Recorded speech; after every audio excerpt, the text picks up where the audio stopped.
What is up, everybody? This is part one in a two-part series in how to create stunningly sharp photos from front to back. I'm going to show you guys how to get everything in your photo in focus, sharp. This technique is better known as a focus stack. So I'm going to be teaching you guys that in the next two videos.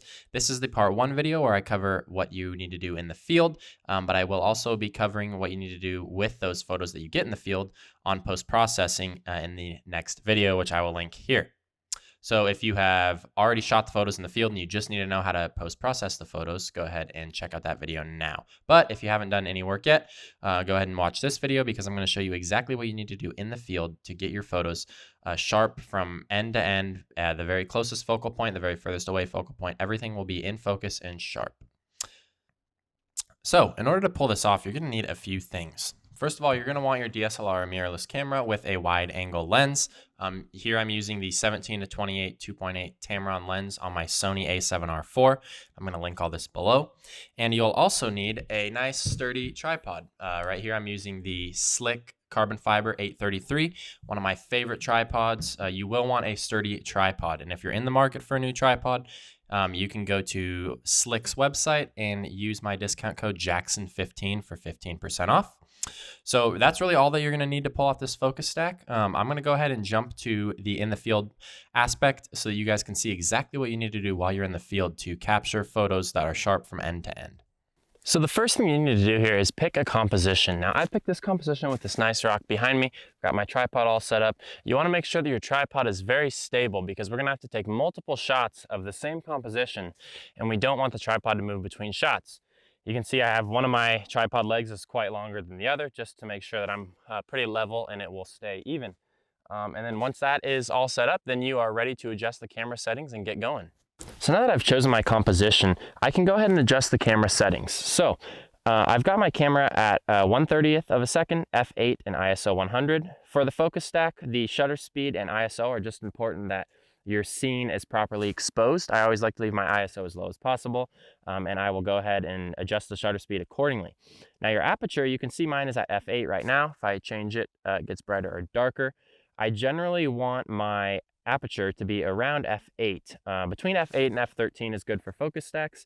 On a scene like this, I'm going to go with f8 because it is a little more simple. On a more advanced scene, maybe like wildflowers in Mount Rainier, I might go with f13. It's going to be a little easier for us to blend later, which you will see in the next video. So I'm at f8, 1/30th of a second, ISO 100. My scene looks properly exposed. I've got my histogram to show me that it is properly exposed. Now what we need to do is change our focus point. So most cameras are going to have what's called this function button. It's usually FN and it should be somewhere on the back of your camera display. We're going to go ahead and click that. And the first thing that we want to do is go ahead and put on this 2-second timer. So go to drive mode and then put on either 2 or 5 or 10-second timer. I like 2 just because it's faster. That's going to make it so that when we shoot a photo, we can push the shutter speed, take our hands off the camera, and then allow it to take that photo 2 seconds later so that we don't bump the tripod at all while it's shooting. We're going to go back to that function button. Then we're going to go to focus mode. We're going to change the focus mode to autofocus single shot. My camera, it's called AFS. On most Sonys, it's going to be AFS. And I believe Canons and Nikons should also have some version of single shot autofocus. So we're going to select that. Then we're going to go to function, and the last thing we're going to do is change the focus area. So by default, most cameras are going to start with the focus area on wide. That means that the camera is going to guess where the focus is on your whole scene. We do not want that. We actually want to go to what's called flexible spot. Most cameras should have something called flexible spot. So on most cameras, when you click that flexible spot button, it's going to give you the option to move your spot around here. On my camera, my Sony a7R IV, I can actually just hit this joystick and move my flexible spot around. You can see that little red box that's moving all around, perhaps. That is my focus point. So to do this, what we call a focus stack, to get everything in focus here, we want to grab focus points from 3 different lengths in our scene. So generally speaking, and you can do more than 3, you can do less than 3, but for this scene, 3 feels right. But I want to get one that's real up close in the foreground. So perhaps up here, I want to get one in the midground, which I would consider our subject rock, and then one in the background, which would be our background rocks over here. So we're going to go ahead and take those. I'm going to move my focus point. My first shot is going to be right there.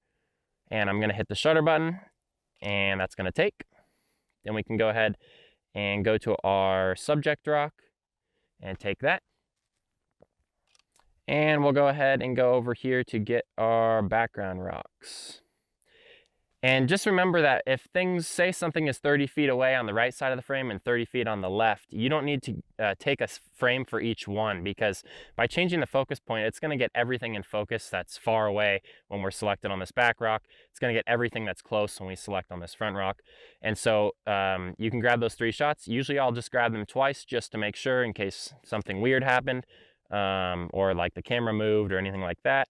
But grab all 3 of those shots, and then you're done. So then we can go ahead and move on to the processing stage. All right, guys, well, that is a wrap on how to create stunningly sharp images in the field. The next video is going to be how to create them post-processing. So this is a 2-part series. You're gonna need to watch both videos in order to create photos that are sharp from front end to back end. I'm gonna link that video right here. And go ahead and check out that video. Let me know what you guys think. Please make sure to like and subscribe. Let me know in the comments if you have any questions. I would love to see the photos you guys are creating using this technique. Thank you so much, and we'll see you guys next time.